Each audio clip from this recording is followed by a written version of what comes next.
আজ পবিত্র শবে মেরাজের রাত। হ্যালো এভরিওয়ান, আসসালামু আলাইকুম। আমরা কি জানি শবে মেরাজ কি?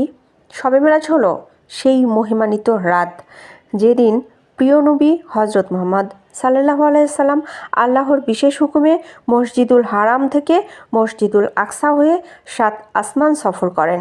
এই রাতেই মুসলমানদের জন্য 5 ওয়াক্ত নামাজ ফরজ করা হয়। শবে মেরাজের ফজিলত: 5 ওয়াক্ত নামাজ আল্লাহর পক্ষ থেকে সরাসরি উপহার। এই রাতে দোয়া কবুলের বিশেষ আশা, গুনাহ মাপের সুবর্ণ সুযোগ, আল্লাহর নৈকট্য লাভের রাত হিসেবে খুবই তাৎপর্যপূর্ণ একটি রাত। শবে মেরাজের আমলসমূহ: নফল নামাজ 2 বা 4 রাকাত আদায় করা এবং সেজদায় বেশি বেশি দোয়া করা। বিশেষ করে নিজের গুনাহ মাফের জন্য, পরিবার, সন্তান, উম্মতের জন্য, রিজিক ও হেদায়েতের জন্য।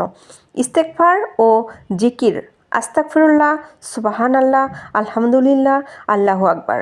কোরআন তেলাওয়াত অল্প হলেও মনোযোগ সহকারে অর্থ বুঝে পড়ার চেষ্টা করব আমরা সবাই। ইনশাআল্লাহ সবাই সবার জন্য দোয়া করব।